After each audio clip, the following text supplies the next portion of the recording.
So, I'm sitting here, still trying to process everything that happened in the last 48 hours, and I honestly don't even know where to begin. I guess I should start from the beginning. I met Tiago at this international street food festival downtown about 8 months ago.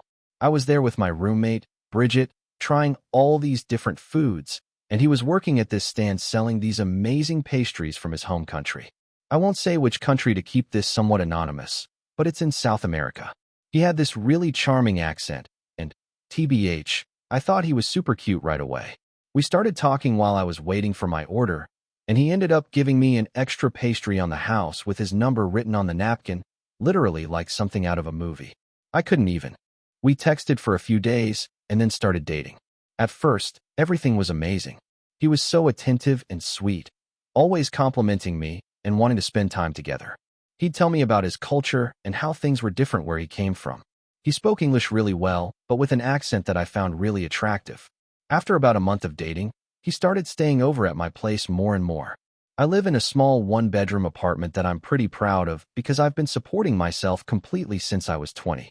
I work in office administration, which isn't my dream job or anything. I've always been upfront with Tiago about my situation. Like, I told him early on I have plans. I'm not going to spend my whole life working where I am now. I just don't come from a family where everything is given. So anyway, after a couple of months of dating, Tiago was basically living at my place full-time. It happened so gradually that I didn't really question it. Like, one day he just had all his stuff there and wasn't going home anymore. At the time, I was actually happy about it because I really liked him and thought we were building something real together. The first red flag that I completely ignored, El Mayo, was that he never offered to contribute to rent or utilities. When I finally brought it up around the 3-month mark, he said, "I still have no stable income. You know how hard it is with a visa." Which I understood. I really did. Immigration is complicated, and I wanted to be supportive. But then I started noticing little comments he would make. At first, they were subtle. "You swear a lot. Women from my country don't talk like that. The way you dress is very American. You're so loud when you laugh." I didn't think much of them at the time, just cultural differences, right? But they started getting more frequent and more critical. He'd say things like, "You wouldn't survive with us back home. Women there know when to be quiet." Or he'd make faces when I talked during dinner with his friends. Meanwhile, our financial situation wasn't improving. He picked up occasional gigs doing food delivery, but most days he'd just sit at my desk playing games on my laptop while I was at work. When I'd come home tired after a 9-hour day, he'd be there asking what was for dinner. And somehow, I just made dinner. Looking back, I can't believe I let things get so unbalanced. One night, about a week ago, I finally said something like, "I'm getting kind of tired of carrying all the expenses by myself." And, OMG, you guys, his reaction was wild. He immediately got all defensive and said, "So you just don't trust me? I thought we were building something together, and you're counting pennies like a shopkeeper." I felt so guilty after that conversation, like I was the bad guy for even bringing it up. He didn't speak to me for 2 days, and I actually apologized to him. Seriously, what was wrong with me? That was wrong. Fast forward to this past weekend. Tiago told me his parents were in town visiting for a few days, and he wanted to have them over for dinner. I was actually excited to meet them, but then he started giving me all these instructions. "Please don't joke too loudly. Don't be rude. Be polite and respectful. My mother is very traditional." I spent the entire day cleaning the apartment, cooking 3 different dishes, including something from his country that took me forever to figure out, and generally stressing about making a good impression. By the time they arrived at 7 p.m., I was exhausted but putting on my best smile. His parents were polite. That's the best word I can use. They smiled and nodded at me, but something fell off from the moment they walked in. Almost immediately, they started speaking to Tiago in their language. And not just for a quick exchange. They spoke their language for like 80% of the evening. Even when sitting across from me at the dinner table, I had spent hours preparing. I tried to stay positive and engaged, smiling and nodding along like an idiot while understanding absolutely nothing. Tiago would occasionally translate something for me, but it was always vague, like, "Oh, they're just talking about our cousin's new baby," or "They're discussing some family business." Halfway through dinner, I realized I had forgotten to get cream and lemons for the dessert I had planned. I told Tiago I needed to run to the corner store real quick and would be right back. They all nodded and continued their conversation as I grabbed my keys and left. When I returned about 15 minutes later, they seemed to switch topics abruptly. The rest of the evening went the same way. Me trying too hard, them speaking their language, Tiago being weirdly different around his parents. They left around 11 p.m., and I was so drained I just went straight to bed. The next morning, I was making coffee when I suddenly remembered something. A year and a half ago, my laptop and some jewelry were stolen from my apartment during a break-in. After that, I installed 2 small security cameras, one in the living room facing the front door and one in the kitchen. They're not hidden or anything. They're just regular small cameras on shelves that I got from Amazon. I don't check them regularly anymore. They're just there for peace of mind. But standing there in my kitchen, I had this sudden thought. I could actually hear what they were saying while I was at the store. At first, I felt weird about it, like maybe this was an invasion of privacy. But then I remembered that, 1, it's my apartment, 2, the cameras aren't hidden, and 3, they were literally sitting in my home talking about something while I wasn't there. So, I grabbed my phone and pulled up the security app. I found the footage from last night around 8:30 p.m. when I had gone to the store. At first, it was just more of the same, them talking in their language while eating my food in my apartment. But then, about 2 minutes after I left, the conversation shifted. I could tell from their body language and tone that something had changed. I couldn't understand a word they were saying, but I could feel the mood change through the screen. His mother was speaking more animatedly, gesturing toward the kitchen where I had been cooking all day. His father was nodding and occasionally laughing. And Tiago? Tiago was smiling and nodding along with whatever they were saying. I didn't know what to do with this footage since I couldn't understand them anyway. But then I remembered this online service that can transcribe and translate audio. I've used it before for work stuff, so I downloaded the clip and uploaded it. About an hour later, I had a transcript in English. And guys, I wish I had never translated it. His mother had said, "She's not very pretty, but she cleans up after you well." She laughed and added, "Well, she knows her place, at least." His father replied, "She's like a free housekeeper." Smart choice, son. And Tiago, the man I've been supporting, cooking for, cleaning up after for months? He laughed and said, "She's useful. The apartment is always clean. Food is always ready. American girls are so easy to manipulate. Just make them feel bad about asking for anything, and they'll give you everything." There was more, much worse. But I can't even type it out without feeling sick all over again. They mocked my appearance, my job, my apartment, even the food I had spent all day preparing, all while eating at my table in my home. The most painful part was that throughout their entire conversation, there wasn't a single moment where Tiago defended me. Not once did he say, "Don't talk about her like that," or, "I actually care about her." Instead, he participated. He laughed. I sat there staring at my phone screen for what felt like hours. My mind kept replaying all those little critical comments he had made over the months. All the times he had made me feel like I wasn't good enough or didn't measure up to the women from his culture. It all made sense now. He never respected me. I was just convenient. He's still asleep in my bed as I type this. He doesn't know that I know. I'm sitting in my kitchen, the same kitchen where his family laughed at me, trying to figure out what to do next.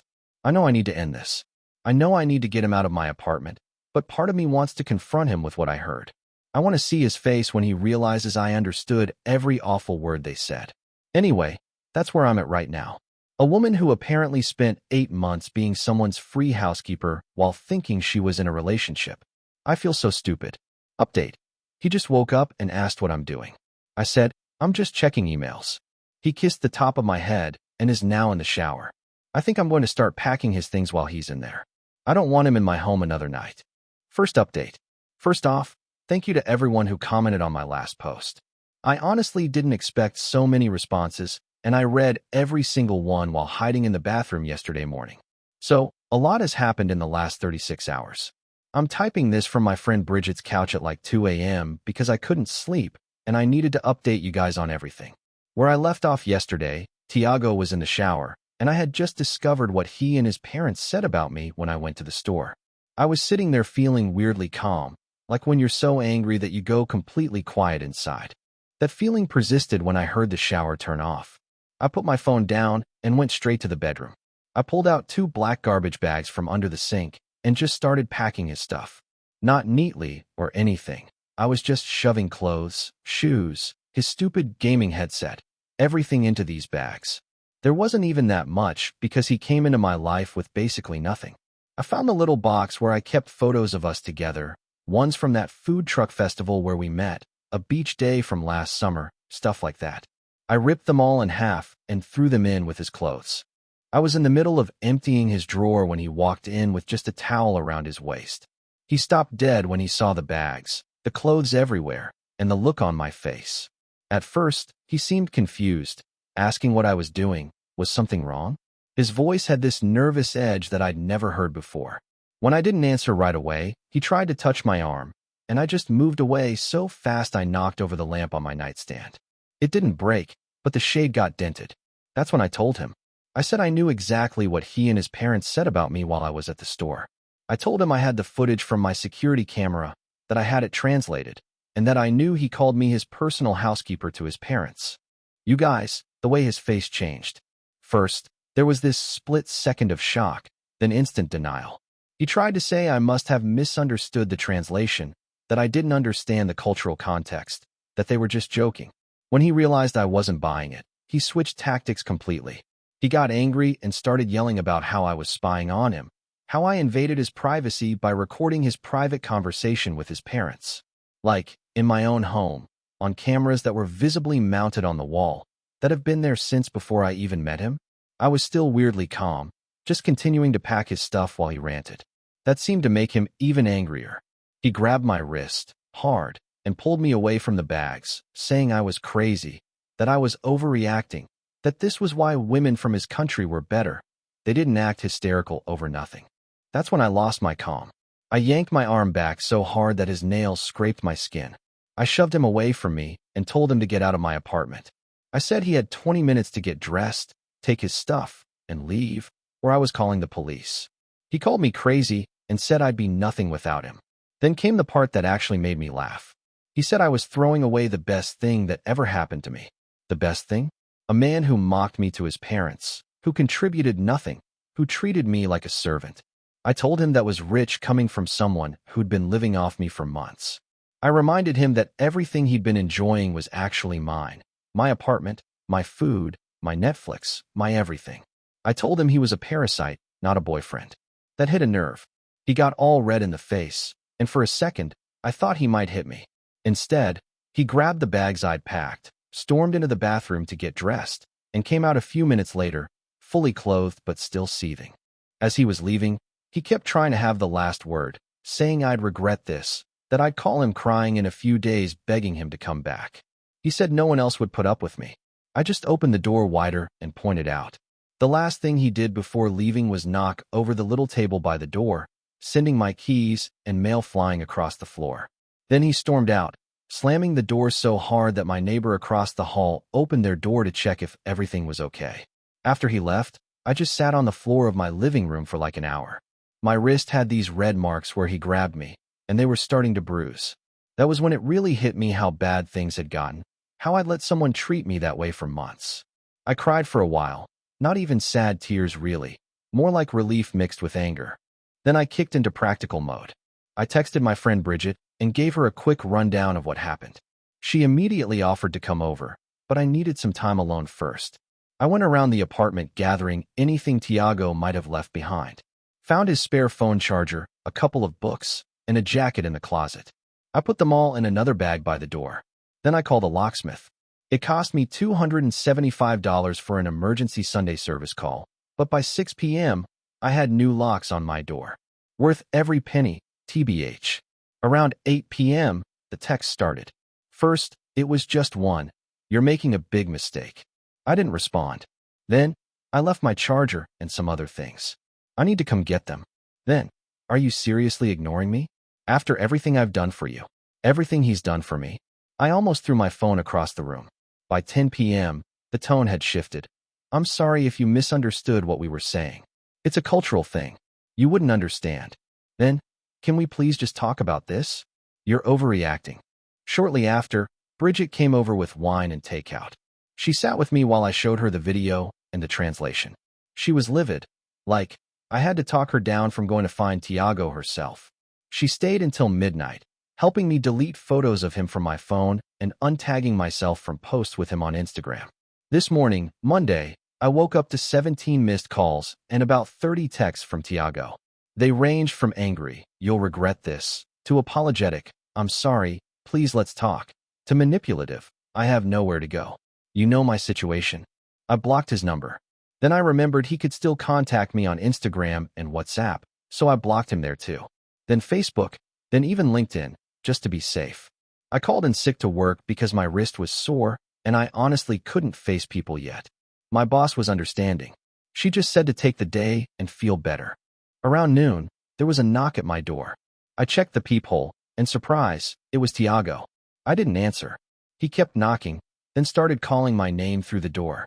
I stayed completely silent, just sitting on my couch watching him through the peephole like some weird reversed stalker situation. After about 10 minutes, he left.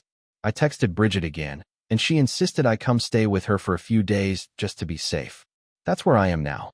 I also keep thinking about all the little red flags I ignored over the months. How he never contributed financially. The way he criticized how I talked, dressed, and laughed. How he made me feel guilty for asking for basic fairness. The fact that he never invited me to hang out with his friends without him. How he belittled my career goals. Each one seems so obvious now, but I miss them all because I don't even know. I guess I was just so caught up in the idea of this charming, exotic boyfriend that I didn't want to see the reality. Oh, and one more thing. His cousin, the one he's actually close with, messaged me on Instagram this afternoon. Apparently, Tiago told his entire family that I threw him out because I was mentally unstable and jealous of his culture. His cousin didn't believe him and wanted to know what really happened. I sent her the translated transcript of what they said about me. She was horrified and apologized for her family's behavior. At least one decent person in that crowd. So, that's where I am right now, sleeping on a friend's couch, blocked my boyfriend of 8 months on every platform, and trying to figure out what happens next. I've never had a relationship end this dramatically before. Part of me is scared he'll keep trying to contact me or show up at my work. He knows where I work. Another part is just sad about the whole thing. Not because I miss him, but because I feel so stupid for not seeing this sooner. Bridget thinks I should file a police report about him grabbing my wrist, just to have it on record in case things escalate. I'm not sure if that's necessary, but maybe she's right to be cautious. Actually, do any of you have experience with something like this? How long did it take your ex to stop trying to contact you? Should I be worried about him showing up at my workplace? Am I overreacting to all of this? Anyway, that's my update. Sorry it's so long and messy. My brain is still all over the place trying to process everything. Second update. First off, thank you so much to everyone who commented on my last post with advice and support. You guys were right about so many things, especially about being careful with Tiago and documenting everything. So, after spending 3 nights on Bridget's couch, I was starting to feel a little more stable. The bruises on my wrist had faded to this gross yellowish color, but didn't hurt anymore. I hadn't heard from Tiago since blocking him everywhere, and I was finally feeling like maybe the worst was behind me. I even went back to work on Wednesday, and my coworkers were super cool about me taking a couple of days off. Yesterday morning, Saturday, I woke up early and decided it was time to go back to my own apartment. Bridget offered to come with me just to make sure everything was okay, but I told her I'd be fine. I stopped for coffee on the way home, checking my surroundings the whole time like some paranoid spy movie character, El Mayo. When I got back to my place, everything was exactly how I'd left it. I spent the morning deep cleaning, changing sheets, scrubbing the bathroom, rearranging furniture, basically trying to reclaim my space and get rid of any reminders of Tiago. I even burned some sage that my sister gave me last Christmas. Yes, I know it's cliché, but it made me feel better. Around noon, I figured I should check in with my parents. We usually talk on weekends, and I hadn't told them about the breakup yet. My mom and dad live about 40 minutes outside the city in the house where I grew up. I thought about calling, but then decided it might be nice to see them in person. I texted my mom to ask if I could come over for dinner, and she replied with a simple, "Yes, we need to talk." That was weird. My mom is the queen of emojis and exclamation points in texts. A serious, "we need to talk" message is not her style at all. I tried calling her, but she didn't pick up, which made me even more anxious. I figured maybe she was just busy cooking or something. I arrived at my parents' house around 4 p.m. As soon as I walked in, I could tell something was off. My mom was sitting stiffly at the kitchen table, not getting up to hug me like she usually does. My dad was standing by the counter making coffee with his back to me. The tension in the room was so thick I almost turned around and left. I asked what was going on, and my mom just looked at me with this expression I couldn't quite read. She asked if I was doing okay mentally these days. I was completely confused until she said that Tiago had come to see them yesterday. You guys, he went to my parents' house. Apparently, he showed up unannounced Friday morning, looking all polished and put together. He apologized for coming without warning, but said he was worried about me. He told them I'd been acting erratically, that I'd become paranoid and was secretly recording him. He claimed I had thrown him out in a fit of rage, had physically attacked him, and that he was concerned about my mental health. He showed them a scratch on his face that I definitely did not give him and implied I had done it during our fight. He painted this whole picture of me as an unstable girlfriend who turned violent when he tried to help me. My mom was watching me carefully as she told me all this, clearly trying to gauge my reaction. I could tell she wasn't completely buying his story. She knows me better than that, but she was concerned enough to not immediately dismiss it either. I sat down at the table, feeling like the floor had dropped out from under me. I tried to stay calm as I explained what actually happened. The dinner with his parents, the security footage that had been there since before I met him, what I heard them saying about me, and how he grabbed my wrist when I confronted him. My mom still looked skeptical, not because she didn't believe me, but because the whole situation seemed so bizarre to her. She kept asking if I was sure I hadn't misunderstood the translation, if there might have been some cultural misunderstanding. That's when I pulled out my phone. I still had the video clip saved along with screenshots of the translation. I handed my phone to my mom and watched her face change as she read through it all. By the time she finished, she looked absolutely furious. Not at me, but at Tiago. My dad, who had been quietly listening this whole time, finally came over to look at my phone too. He's usually pretty chill, but as he read the translation, his face got redder and redder. When he saw the part where Tiago's father called me a free housekeeper and Tiago laughed about it, my dad actually swore, something he rarely does. The atmosphere in the kitchen completely shifted. My mom got up and hugged me, apologizing for doubting me even for a second. She said she should have known better than to listen to that manipulative little weasel, her exact words, which made me laugh despite everything. My dad was quiet in a way that was actually more scary than if he'd been yelling. He just asked what time Tiago usually finished work and where exactly he delivered food. I told him, not really thinking much of it. And then we tried to have a normal dinner, but my dad kept checking his watch and seemed distracted throughout the meal. Around 7 p.m., he suddenly stood up, grabbed his keys, and said he needed to go out for a bit. My mom tried to ask where he was going, but he just said he'd be back soon and left. My mom and I looked at each other, both realizing at the same time what he was probably doing. I immediately tried calling my dad, but he didn't pick up. I started freaking out, imagining him confronting Tiago and things getting out of hand. My mom was worried too, but kept saying that my dad wasn't stupid. He wouldn't do anything that would get him in trouble. We sat there for like 2 hours, repeatedly trying to call him, getting more anxious by the minute. Finally, around 9:30 p.m., we heard his car pull up in the driveway. He walked in looking completely normal, like he'd just gone out for groceries or something. When we both started demanding to know where he'd been, he calmly sat down and said he'd gone to find Tiago at the delivery place where I told him he worked. He waited until Tiago came out after his shift and then approached him. According to my dad, he kept his cool, though I'm not sure I completely believe that. He told Tiago that he knew everything, that he'd seen the video, read the translations, and knew about Tiago grabbing my wrist. He told him in no uncertain terms to stay away from me and my family. My dad said Tiago tried to defend himself at first, insisting there was a misunderstanding. But when my dad mentioned the specific things that were said on the video, Tiago's face apparently went white.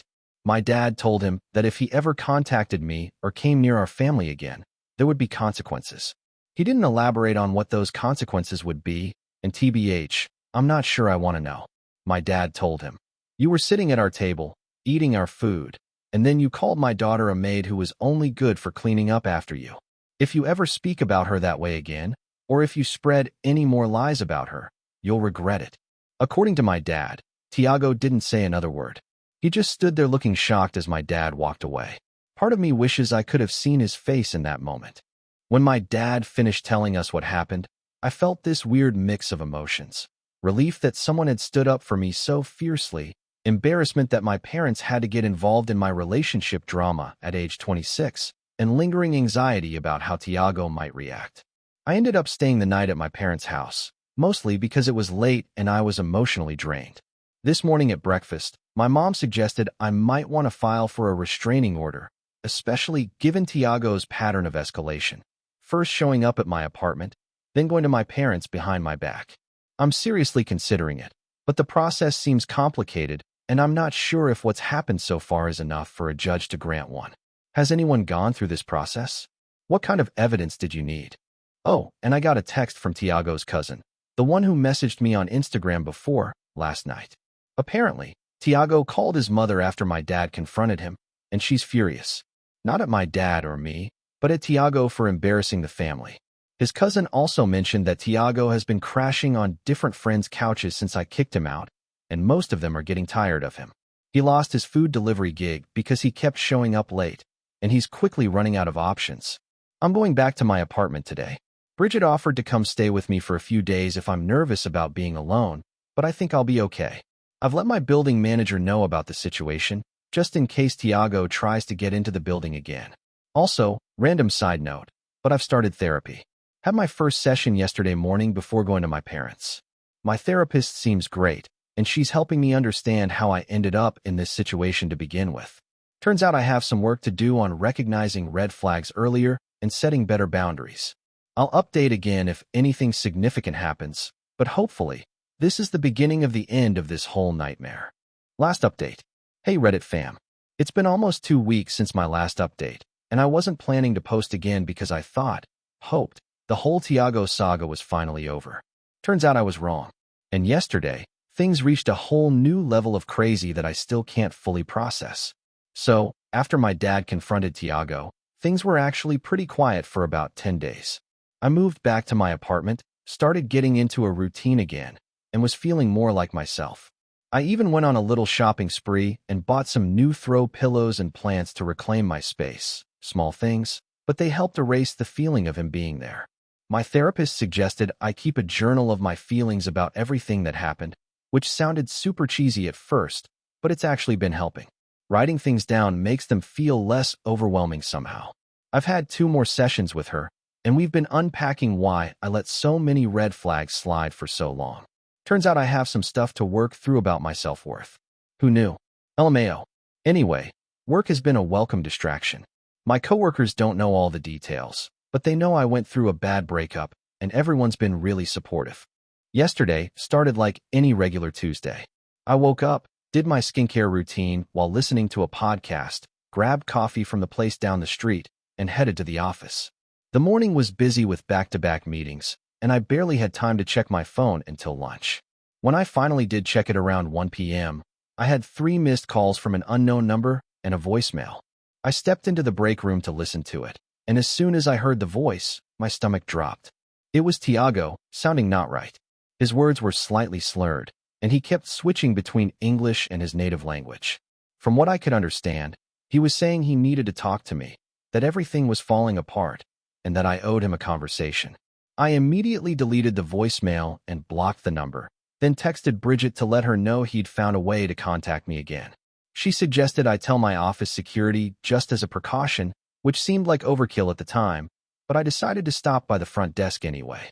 Our building has 2 security guards, this older guy named Ron, who's been there forever, and a younger woman named Alexis, who started a few months ago.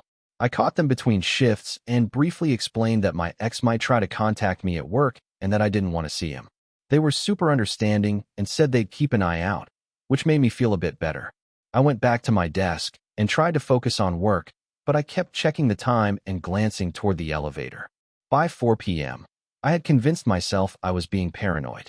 I mean, he'd left a weird voicemail, but that didn't mean he was actually going to show up, right?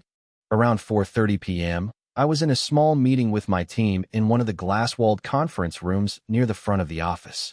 We were discussing some upcoming project when I saw movement by the reception area. I glanced up, and there he was, Tiago, talking animatedly to Alexis at the front desk. I quickly told my team I needed to step out and texted Ron, who I knew was in the break room, to come to reception ASAP. I ducked behind a column, trying to decide what to do. While I was still deciding, I heard his voice get louder. He was trying to move past Alexis, saying he just needed to talk to me for 5 minutes, that I was being childish by ignoring him. That's when Ron appeared, and thank God he did. Ron's this tall, broad-shouldered guy who used to be in the military, and he immediately positioned himself in front of Tiago, who took a step back. I couldn't hear everything they were saying, but I saw Ron pointing toward the door, his stance making it clear this wasn't a negotiation. For a second, I thought Tiago might actually leave. He took a few steps back, still arguing, but less forcefully. Then, because the universe apparently decided I hadn't been through enough drama yet, Marcus chose that exact moment to walk by me and ask if everything was okay. Tiago's head snapped in our direction, and when he saw me standing there with another guy, his whole demeanor changed. His face got this scary, intense look, and he suddenly shoved past Ron, heading straight for us. Ron caught up to him in seconds, grabbing his arm to stop him.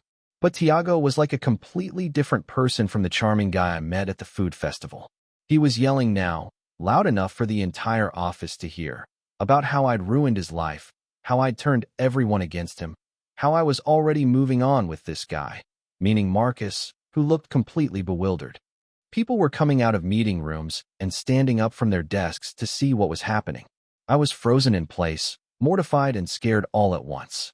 Marcus stepped slightly in front of me, which was nice, but also made Tiago even angrier.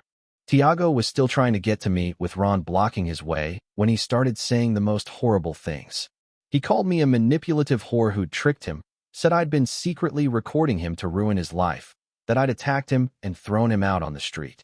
Then he switched tactics completely, his voice breaking as he said he loved me, that he needed me, that he had nowhere to go.